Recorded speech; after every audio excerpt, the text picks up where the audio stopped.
Bismillahirrahmanirrahim. Assalamu alaikum students. Today we are going to perform lab number 3 of our electrical network analysis course. This is about AC fundamentals.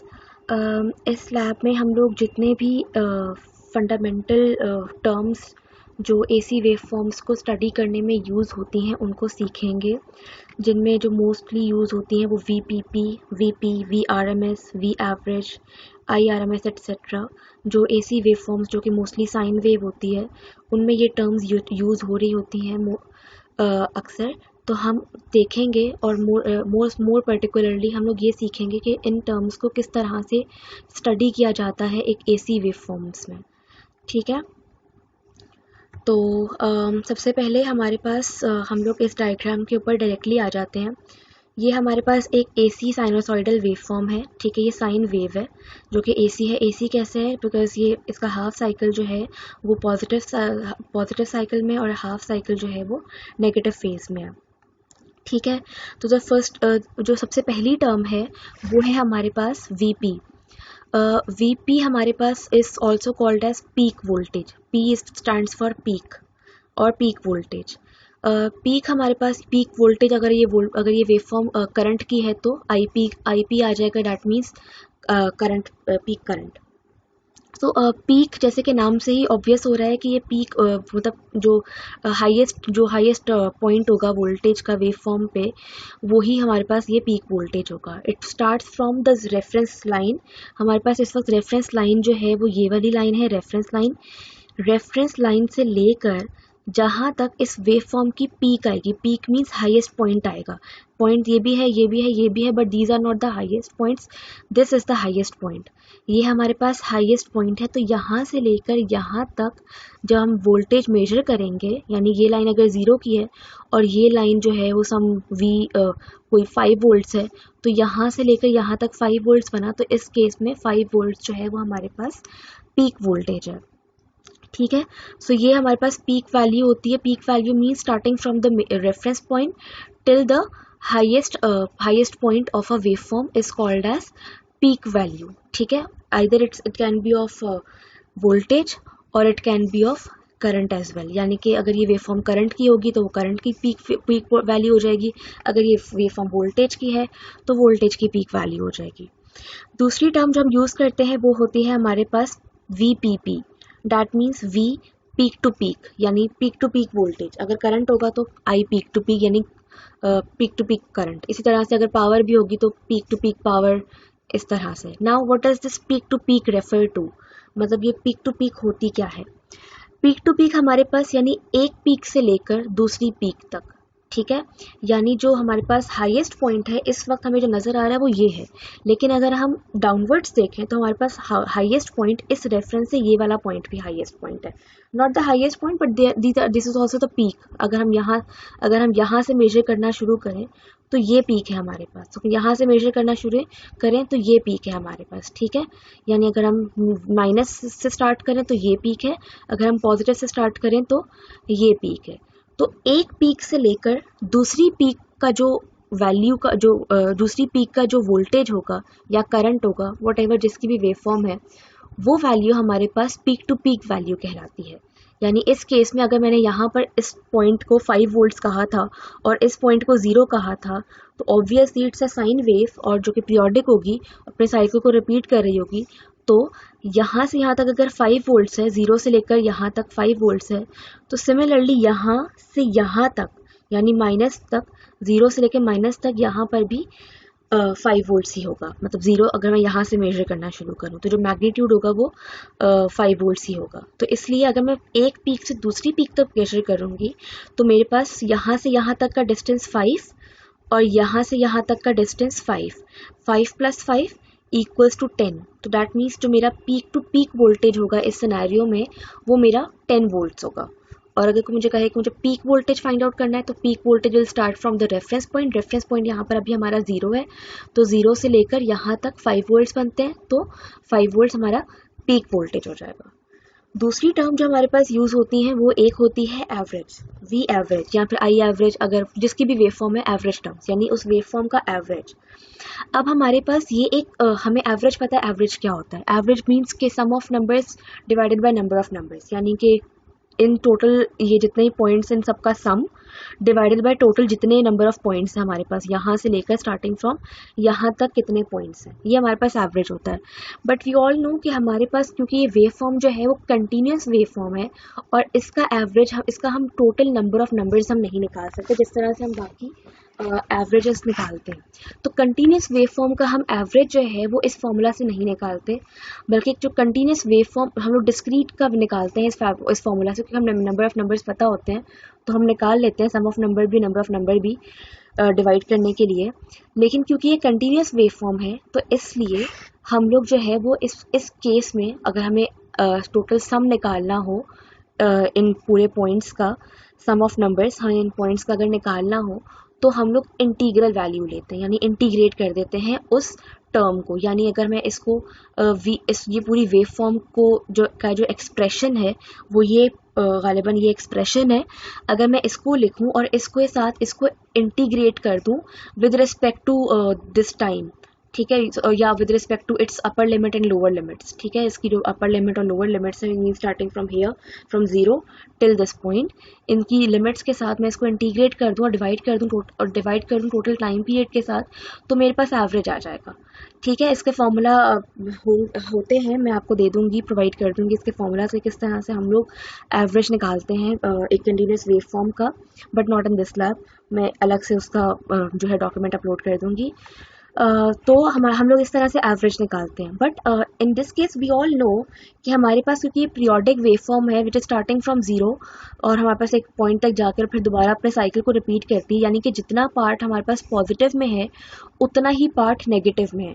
यानी कि अगर जब मैं इसको summation करूंगी even in terms of integral भी summation ही होता है बेसिकली, तो इंटीग्रल जब मैं करूंगी तो जितना पार्ट क्योंकि पॉजिटिव में है उतना ही पार्ट नेगेटिव में है, इस वजह से पॉजिटिव और नेगेटिव एक दूसरे को कैंसिल आउट कर देंगे, मीनिंग कि हमारे पास जो एवरेज वैल्यू हो जाएगी वो हमारे पास 0 हो जाएगी। ठीक है, एक साइन वेव की, एक प्योर साइनसॉइडल वेव फॉर्म की जो एवरेज वैल्यू होगी वो हमारे पास 0 हो जाएगी। अब क्योंकि एवरेज वैल्यू को हम लोग refer most of the time DC value से भी कर रहे होते हैं, एंड वी नो कि डीसी वैल्यू इसकी स्टिल 0 नहीं हुई है। ठीक है, तो इसको स्टडी पर्पस के लिए हम लोग आरएमएस वैल्यू निकालते हैं, यानी कि एवरेज वैल्यू हम बता दें कि एवरेज वैल्यू इसकी 0 है, लेकिन आरएमएस वैल्यू कुछ ना कुछ होगी। अब आरएमएस वैल्यू क्या होती है? आरएमएस वैल्यू भी actually it's a type of average value but a different average value, मतलब इसको थोड़ा डिफरेंट तरीके से एवरेज कैलकुलेट किया जाता है। यानी कि RMS as the name suggest root mean square, यानी कि मीन लिया जाता है लेकिन उससे पहले उसका स्क्वायर लिया जाता है, यानी कि जो भी वेव फॉर्म होगी उसका पहले हम स्क्वायर लेंगे। ठीक है, जो भी पॉइंट्स होंगे यहाँ से लेके यहाँ तक उनका पहले उन सारे पॉइंट्स का स्क्वायर लेंगे। ठीक है, उसका बाद में एवरेज निकालेंगे और फिर जो आंसर आएगा उसका अंडर रूट निकालेंगे, स्क्वायर रूट निकालेंगे to cancel the effect of this square. लेकिन again the answer is not the same, हमारे पास कुछ ना कुछ फिर डीसी वैल्यू इसकी आ जाएगी जो कि सम पॉइंट जो एक स्ट्रेट लाइन होती है, this value is also called as DC value. ठीक है, so these are the 4 important terms use to analyse any AC circuit. हमारे पास ये 4 बहुत इंपॉर्टेंट टर्म्स हैं जो कि एसी सर्किट्स को और एसी वेव फॉर्म्स को मोस्ट इम्पॉर्टेंटली एनालाइज करने में काम आती हैं।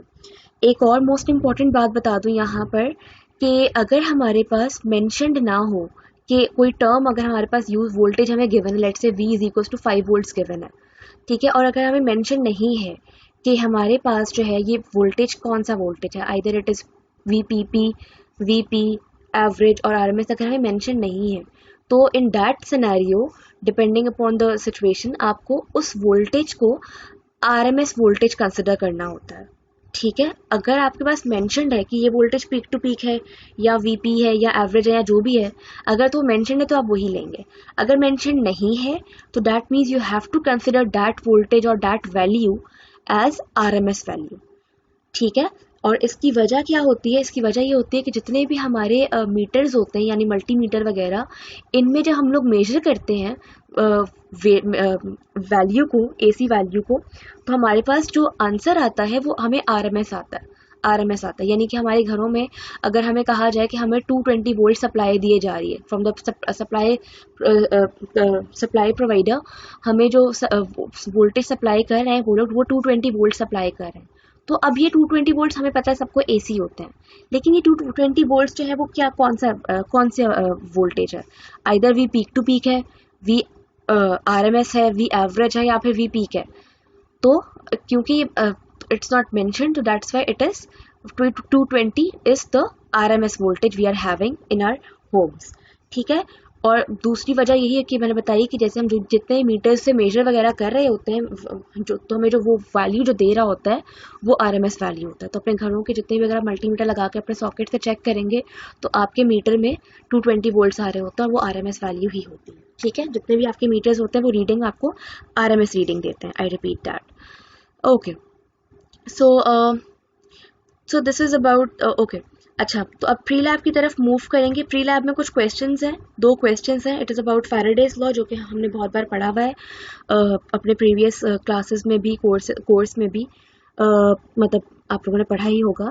एंड नॉट लेंसेज लॉ, अगर आपने नहीं पढ़ा तो इसके बारे में थोड़ा सा पढ़िएगा और फिर इसको आंसर कीजिएगा अपने ओन वर्ड्स में इन दीज लाइन्स। ठीक है। उसके बाद we are directly moving to the lab task. Lab task में हमारे पास जो है वो कहा गया है कि set up the circuit as shown figure 3.2 on LT spice. ठीक है। एलटी स्पाइस में 3.2 पे एक सर्किट गिवन है। ठीक है। वो हमें जो है वो एलटी स्पाइस पे इम्प्लीमेंट करके देखना है और ये वोल्टेज और ये फ्रिक्वेंसी देनी है और फिर हमें कुछ पैरामीटर्स टेबल 3.1 में मेंशन्ड है, इस टेबल को फिल करना है अकॉर्डिंगली। ठीक है। अगेन यहाँ पर वही वाली बात कि यहाँ पर रजिस्टर और रजिस्टर्स की वैल्यू गिवन नहीं है। अगेन आपको अपना रोल नंबर यूज़ करना है।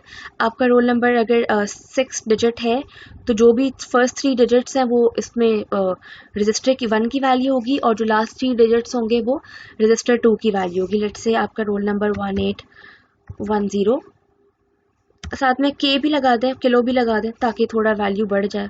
अगर नहीं लगाना चाहें तो फिर ऐसे यूज़ कर लेते हैं इसको।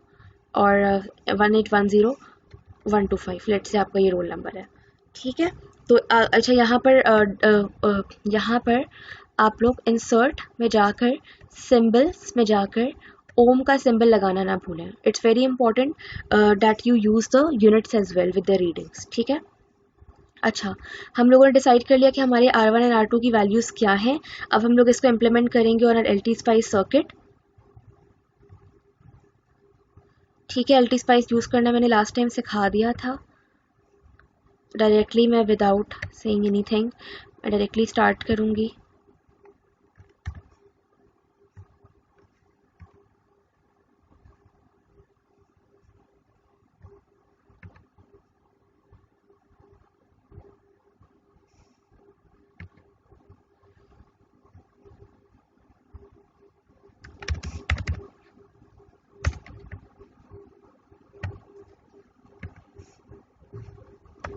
ठीक है। Now I am going to make the connections with the wire.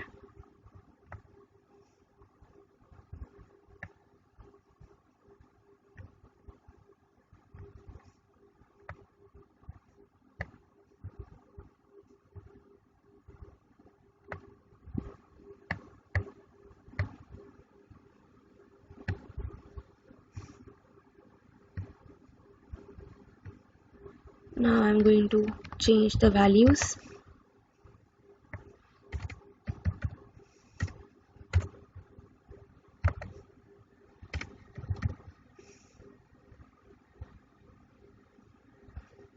Okay, I forgot these are the 4-digit number. This is the 4-digit number, so I should use 181. Okay. Okay, now so what about this? Let me just change it. Okay, now we are going to apply the sine wave. The function would be used will be sine wave. यहाँ पर sine wave का हम लोग function use करेंगे. पहले हम लोगों ने लास्ट टाइम पल्स यूज़ किया था फॉर द स्क्वायर वेव, लेकिन इस बार हम लोग साइन वेव प्रोवाइड कर रहे हैं, तो इसलिए हम लोग साइन वेव का फंक्शन यूज़ करेंगे. ठीक है, साइन वेव के लिए यहाँ पर ये ऑप्शंस गिवन है. डीसी ऑफसेट, हमें डीसी ऑफसेट नहीं रखना कोई भी, यानी कि हमारी वेव फॉर्म जीरो से ही स्टार्ट होनी चाहिए, किसी और वोल्टेज से स्टार्ट नहीं होनी चाहिए, तो इसको हम लोग जीरो ही रखेंगे. एम्पलीट्यूड हमें जो गिवन है वो है 5. ठीक है, एम्पलीट्यूड यहाँ पर पीक वोल्टेज है हमारे पास amplitude. So I will use this. हमारे पास ये गिवन है peak to peak. Okay, if it is peak to peak, okay let me check कि एम्पलीट्यूड पीक वोल्टेज है पीक टू पीक है. I guess it is peak to peak, so I am using 5, लेकिन मैं check कर लूँगी इसको waveform में. Frequency जो गिवन थी वो है 50 हर्ट्स. ठीक है, टाइम डिले आपको वही वाली बात कि मतलब कि एक वेव फॉर्म को स्टार्ट होने में कितना टाइम डिले चाहिए. I will have the minimum, I will use the minimum number that is 0.000001. उसके बाद इनको सबको छोड़ दें तो कोई मसला नहीं होगा. ठीक है, now click okay. Okay, so अब मैं डायरेक्टली इसको रन करूँगी. Simulate edit simulation command. Time में 1 सेकेंड रख रही हूँ just to observe what will happen. ठीक है, now directly going to the run option, measuring this voltage that is the supply voltage. Okay yes, तो जो हमारे पास ये जो वेव फॉर्म थी, एम्पलीट्यूड था, वो पीक वोल्टेज ही था. तो टू मेक, बिकॉज गिवन हमारे पास जो है वो 5 वोल्ट पीक टू पीक है, तो दैट्स वाई मुझे इसको चेंज करना है. मुझे जो है वो यहाँ पर इसको 2.5 रखना है, क्योंकि ये एम्पलीट्यूड मांग रहे हैं, दैट मीन्स पीक वोल्टेज मांग रहा है. अगर पीक टू पीक 5 है तो पीक वोल्टेज 2.5 होगा. ठीक है, okay. So again I repeat, ये एम्पलीट्यूड है, दैट मीन्स पीक वोल्टेज है. हमें गिवन था कि हमें supply 5 volts peak to peak रखना है, यानी कि एक पीक से दूसरी पीक तक 5 वोल्ट्स हों. लेकिन हमारे पास क्योंकि एम्पलीट्यूड मांग रहा है, तो हम amplitude means half of the peak, या peak value means half of the peak to peak value, और 5 का अगर हम हाफ करेंगे तो 2.5 आएगा, तो that's why I am having it. Okay, अच्छा अब मैं टाइम थोड़ा सा रिड्यूस करूँगी सिमुलेशन कमांड में, क्योंकि वो बहुत सारी वेव्स मुझे डिस्प्ले हो रही थी. ठीक है, तो 1 की बजाय मैं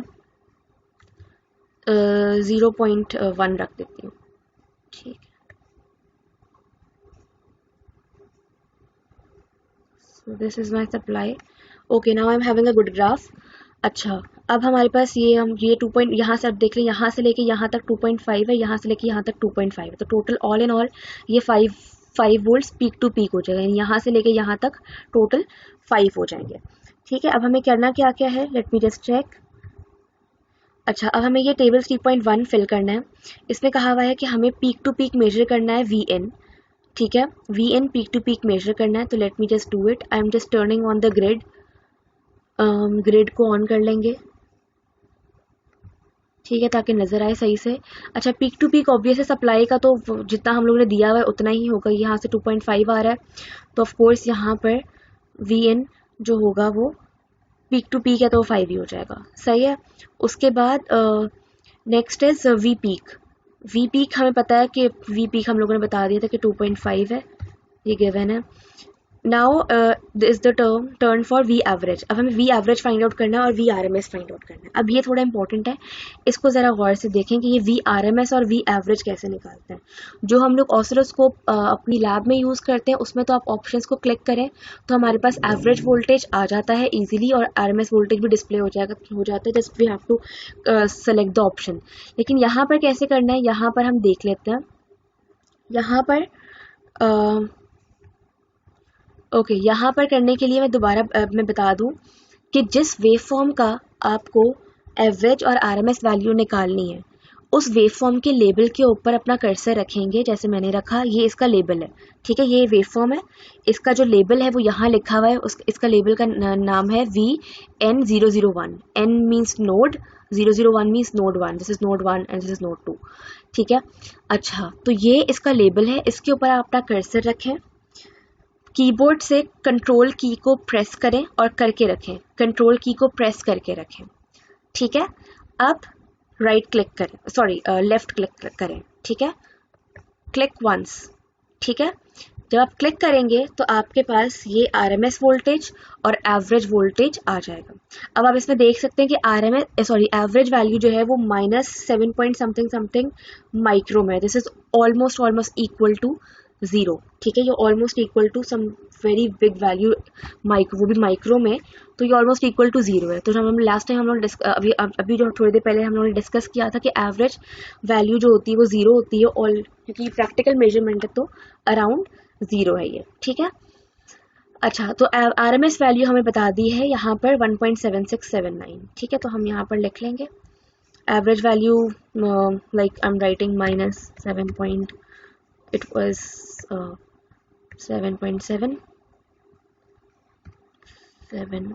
माइक्रो, ठीक है। माइक्रो के लिए U प्रेस कर दें या फिर माइक्रो का सिंबल यहाँ से ले लें, सॉरी,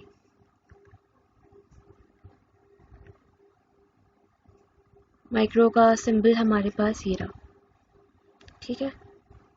इसको आप लेना। Okay, now we RMS value 1.7 थी हमारे पास, ठीक है। इसको आप कैलकुलेट करेंगे तो यही आएगी आपके पास। नाउ आई पीक आप लोग फाइंड कर लेंगे। आई पीक के लिए हमें आई चाहिए होगा, करंट चाहिए होगा।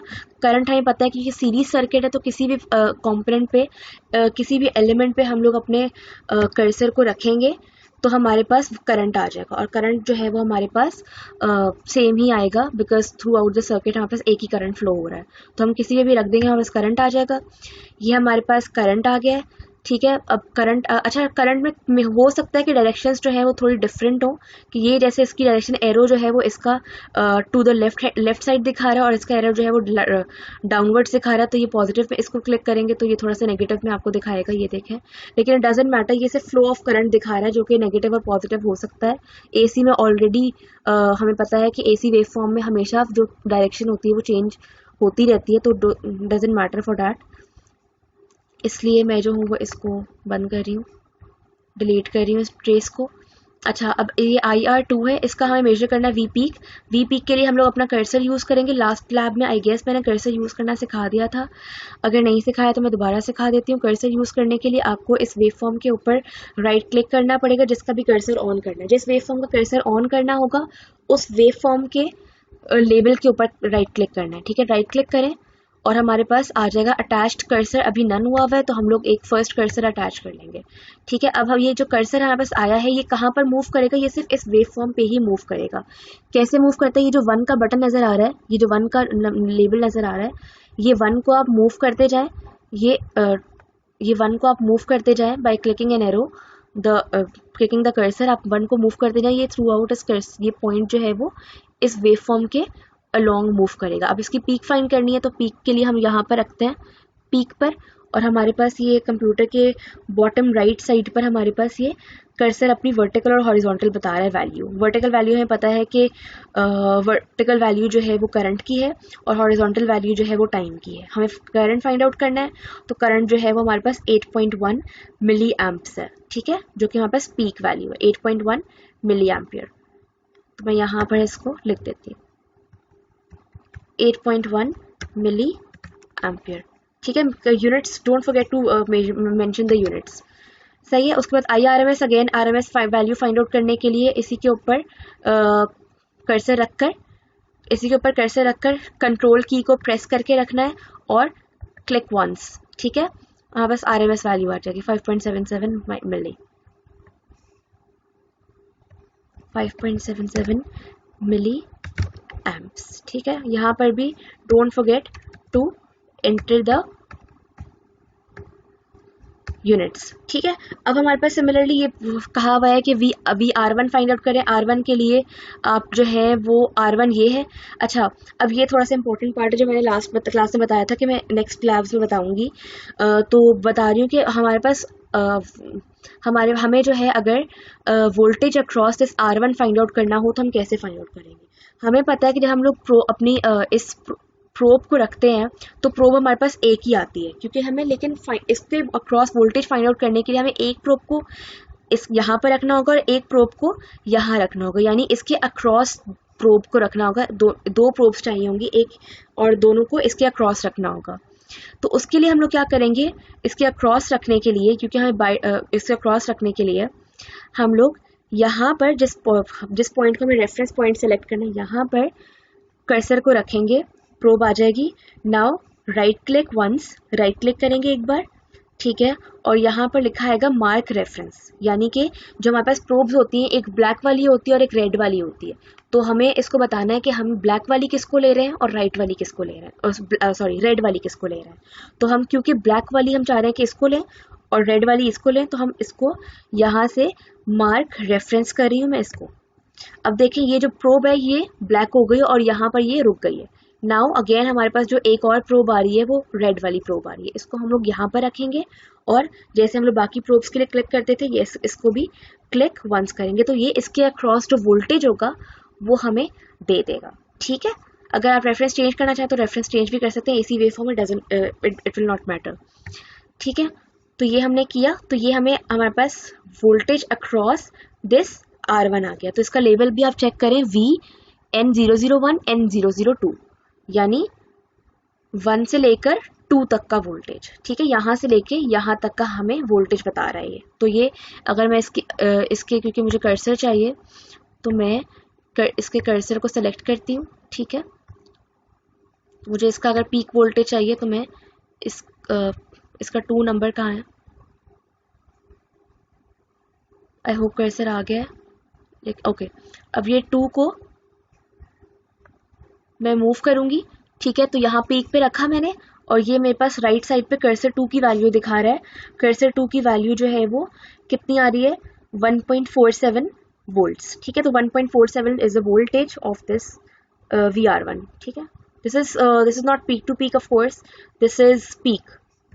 तो वो कितना है हमारे पास 1.47। ठीक है, तो यहाँ पर हम लिख देंगे 1.47। अगर पीक टू पीक मेजर करना हो तो इसी को मल्टीप्लाई बाय 2 कर देंगे तो पीक टू पीक आ जाएगा। ठीक है, एवरेज फाइंड आउट करने के लिए वो अगेन सेम तरीका रिपीट होगा। और R2 फाइंड आउट करने के लिए आपको पता है VR1 plus R2 is an additional, VR1 plus R2 means यहाँ से लेके यहाँ तक का voltage, it will be similar to this VS और V1, मतलब जो आपको ये वाला सप्लाई वोल्टेज है वही इक्वल होगा यहाँ से लेके यहाँ तक के R1 प्लस R2 के वोल्टेज का। तो चाहे तो आप दोबारा से मेजर कर लें या चाहे तो आप इन्हीं रीडिंग्स को दोबारा यहाँ पर रिपीटेडली लिख लें। ठीक है, तो ये आपका कंप्लीट हो गया table number 1। Now the part is inductive impedance and reactance, यानी अभी हम बता रहे हैं कि एक रिएक्टेंस क्या होती है। रिएक्टेंस में थोड़ा सा उसका ओवरव्यू दे दूं कि रिएक्टेंस होती क्या है। हमारे पास एक होती है रेजिस्टेंस और दूसरी होती है रिएक्टेंस। ये दोनों अगेन दोनों की डेफिनेशन वही होती है। जो हमारे पास एक रेजिस्टेंस की वैल्यू होती है, रेजिस्टेंस क्या करती है कि हमारे पास करंट को अपने थ्रू कोई किसी भी एलिमेंट की अगर रेजिस्टेंस होने पता चलनी हो तो वो एक एबिलिटी होती है उस एलिमेंट की to resist the current to flow through it, यानी कि वो उसकी जितनी भी वो कोशिश करती है कि एक एलिमेंट कोशिश करता है कि वो अपने से करंट को ना पास होने दे। ठीक है, उसकी एबिलिटी को हम लोग रेजिस्टेंस कहते हैं। सिमिलर थिंग इज रिएक्टेंस, लेकिन सिर्फ रेजिस्टेंस और रिएक्टेंस में डिफरेंस ये है कि रेजिस्टेंस हमारे पास एक रेजिस्टर की होती है और रिएक्टेंस जो है वो हमारे पास जो स्टोरिंग एलिमेंट्स हैं, यानी कैपेसिटर एंड इंडक्टर, इन दो चीज़ों की हमारे पास रिएक्टेंस होती है। क्यों रिएक्टेंस होती है इन दोनों चीज़ों की, हमने डिफर किया, इनके नेम को चेंज किया, because reactance depends upon the value the frequency of the supply, यानी कि जिस फ्रीक्वेंसी से करंट पास हो रहा होगा उसके थ्रू उस वैल्यू के ऊपर भी रिएक्टेंस चेंज हो सकती है। रेजिस्टेंस तो ऐसी चीज़ होती है जो कि किसी आउटर बॉडी के ऊपर डिपेंड नहीं कर रही होती, यानी वो सिर्फ और सिर्फ रेजिस्टर के ऊपर ही डिपेंड कर रही होती है, रेजिस्टेंस की वैल्यू। लेकिन जो रिएक्टेंस होती है हमारे पास वो सप्लाई फ्रिक्वेंसी पर भी डिपेंड करती है कि सप्लाई फ्रिक्वेंसी कितनी पास हो रही है उस एलिमेंट के थ्रू। ठीक है, तो जितनी मैं फ्रिक्वेंसी चेंज करूंगी तो आप देखेंगे कि जो रिएक्टेंस होगी इस इंडक्टर की वो भी चेंज होगी। ठीक है, तो इसका फॉर्मूला जो होता है वो XL is equals to 2πfL होता है, यानी कि 2π is the constant, L is the property of this inductor and S is the supply frequency और the frequency of the current going through this inductor. ठीक है, अब हमें अगेन सेटअप दिस सर्किट करना है, ये इस सर्किट को सेटअप करना है। वैल्यू रेजिस्टर की वैल्यू सेम रखेंगे 181, ठीक है, और इंडक्टर की वैल्यू अब रख देंगे 1 2 5, ठीक है। 1 to 5 आप मिली रख लें, मिली हेनरी रखना, मिली हेनरी, और यहाँ पर आप ओम का साइन लगा दीजिएगा, ठीक है। उसके बाद अगेन हमें वही चीज़ प्रोवाइड करनी है, हम इसको सर्किट को थोड़ा सा चेंज करें। ओके, अच्छा अब मैं इसको डिलीट करूँगी, ठीक है, और इसकी जगह एक इंडक्टर प्लेस कर दूँगी और इंडक्टर की वैल्यू 1 to 5 मिली, ठीक है। बाकी चीज़ें आई गेस सेम ही रहेंगी, सिर्फ फ्रिक्वेंसी चेंज हुई है, that is 100 hertz, supply frequency is 100, ठीक है।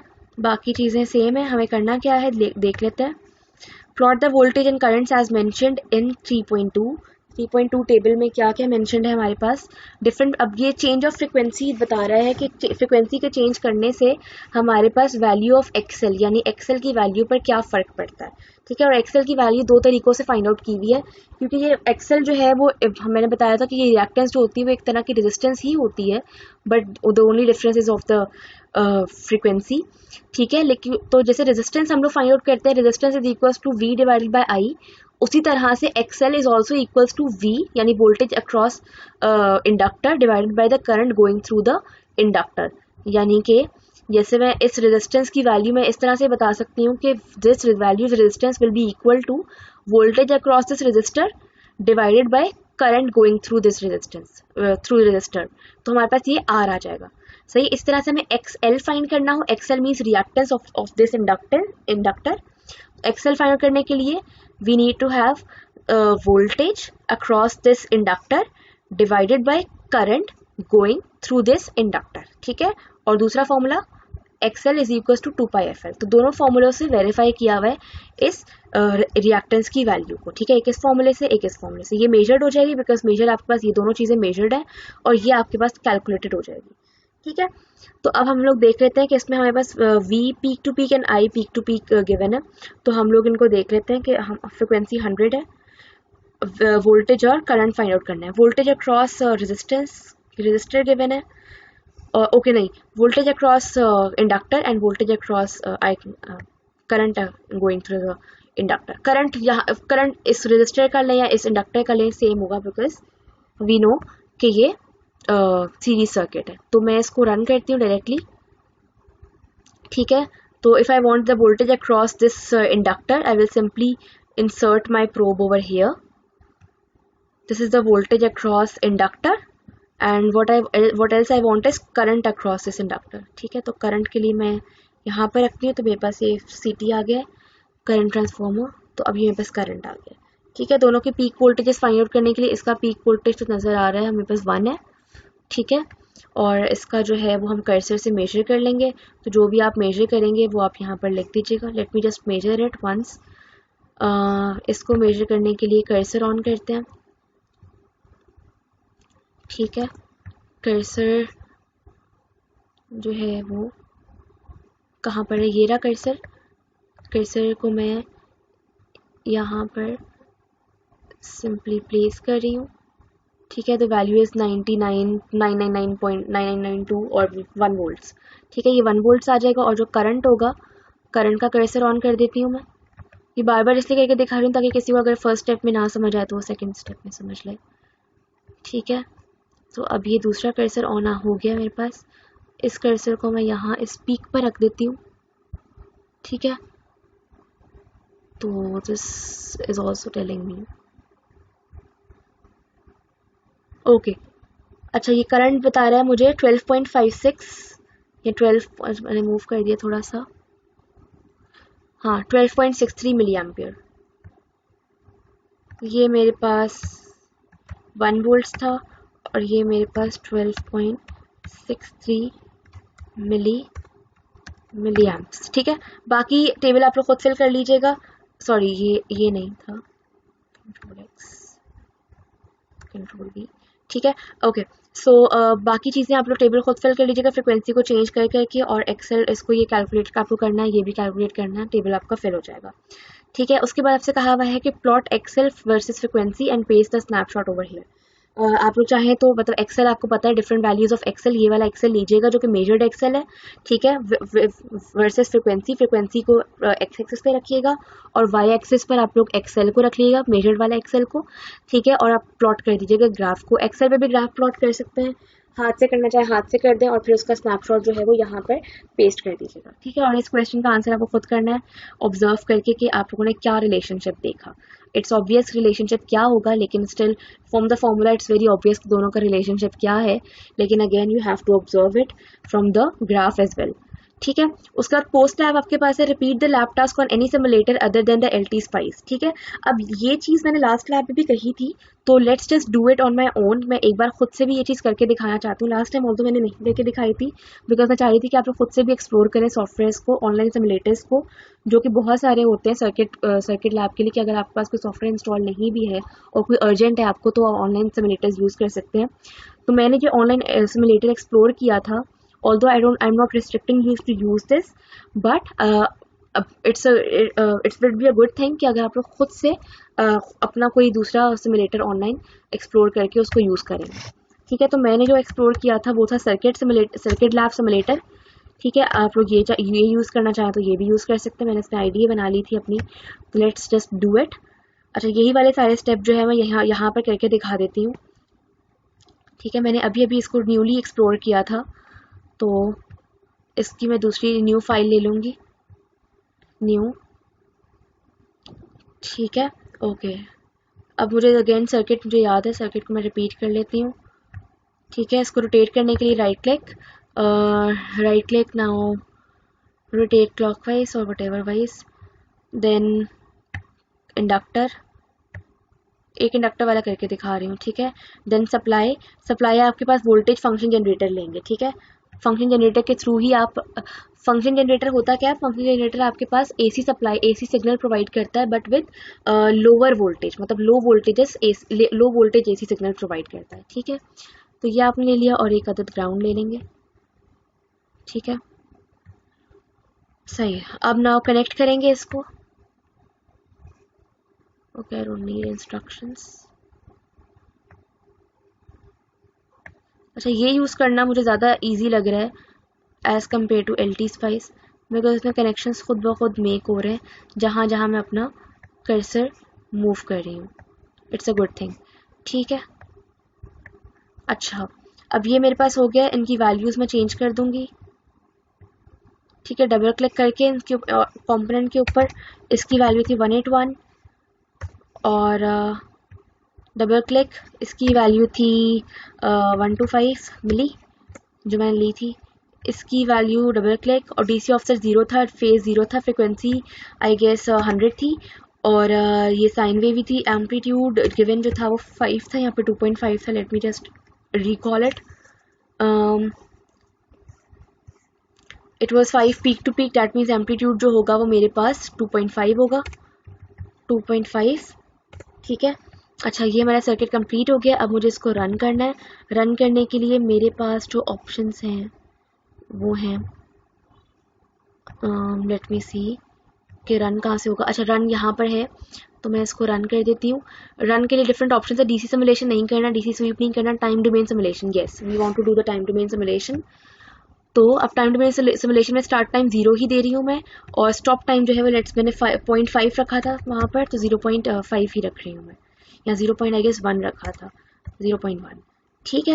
एड एन एक्सप्रेशन, अभी बता रहे पूछ रहे हैं मुझसे कि आउटपुट्स कौन कौन से चाहिए, यानी कि वेवफॉर्म किस चीज़ की चाहिए। तो मुझे वेवफॉर्म एक तो इस पॉइंट की चाहिए। अब यहाँ पर भी देखें, यहाँ पास प्रोब्स आ रही हैं, तो मुझे अगर ये प्रोब इसके अक्रॉस चाहिए तो ये प्रोब आ गई मेरे पास, यहाँ पर रख दिया। एक तो ये चाहिए, यानी कि दिस नोड, ठीक है। और दूसरी जो चाहिए वो ये चाहिए, इसके लिए भी मैं देखती हूँ कि कुछ हो सके, ठीक है। एक्सप्रेशन में ऐड कर दूंगी। अच्छा, दूसरा मुझे करंट चाहिए था, इसके एक तो मुझे ये वाले वेवफॉर्म चाहिए थी और इसके क्रॉस करंट चाहिए था। करंट के लिए इसका जो टर्मिनल है वो इसके ऊपर मैं प्रोब रखूंगी अपनी, यानी कि इसका, ठीक है। तो मैंने इस इंडक्टर के टर्मिनल के ऊपर, एग्जैक्ट टर्मिनल इसका यहाँ पर शो हो रहा था, तो मैंने ये रख दिया। तो अब मेरे पास ये वोल्टेज अक्रॉस दिस भी आ रहा है और ये सेम, मतलब हमारे पास ये करंट आ जाएगा। अच्छा, मुझे अगर वोल्टेज अक्रॉस दिस रजिस्टर चाहिए तो मैं क्या करूँगी, late me just see, current okay, दोबारा क्लिक करेंगे तो एक बार क्लिक करेंगे तो इसके टर्मिनल पर अगर प्रोब रखकर आप एक बार क्लिक करेंगे तो हमारे पास यहाँ पर देखेंगे करंट अक्रॉस दिस रजिस्टर आ जाएगा। अगर दूसरी बार उसी प्रोब पर रखकर उसी पोजीशन पे रख के दोबारा क्लिक करेंगे तो वोल्टेज अक्रॉस दिस रजिस्टर आ जाएगा। ठीक है, हमें क्योंकि बाकी चीज़ें नहीं चाहिए, हम थोड़ी सी डिलीट कर रहे हैं चीज़ों को। हमें सिर्फ चाहिए था voltage across inductor and current across inductor, क्योंकि हमारे टेबल पे यही चीज़ें चाहिए थी। ठीक है, तो हम रन टाइम डोमेन सिमुलेशन करेंगे। Okay, there is some error. Error क्या है हमारे पास, क्या हो सकता है? टाइम स्टेप भी हम थोड़ा सा मेंशन कर देंगे, 0.001 मे बी। ठीक है, ओके। अच्छा, अब हमारे पास ये दोनों प्लॉट्स आ गए हैं, एक वोल्टेज अक्रॉस इंडक्टर आ गया और एक करंट थ्रू द इंडक्टर आ गया। अब हमें अगेन इसके भी कर्सर्स हैं हमारे पास, ये हम लोगों ने यहाँ पर रखा तो ये पीक वैल्यू आ गई। आरएमएस मेजर करने के लिए हम लोग क्या करेंगे, राइट क्लिक करेंगे और इसमें राइट क्लिक उसके लेबल के ऊपर करेंगे जैसे हम वहाँ करते थे, लेकिन वहाँ पर कंट्रोल की प्रेस करके क्लिक करेंगे तो हमारे पास आ जाएगा, यहाँ पर राइट क्लिक करके आएगा तो show RMS voltage, show RMS average, जो भी आपको कैलकुलेट करना हो आप कर सकते हैं। So this is how you will explore this new, I have explored this new simulator.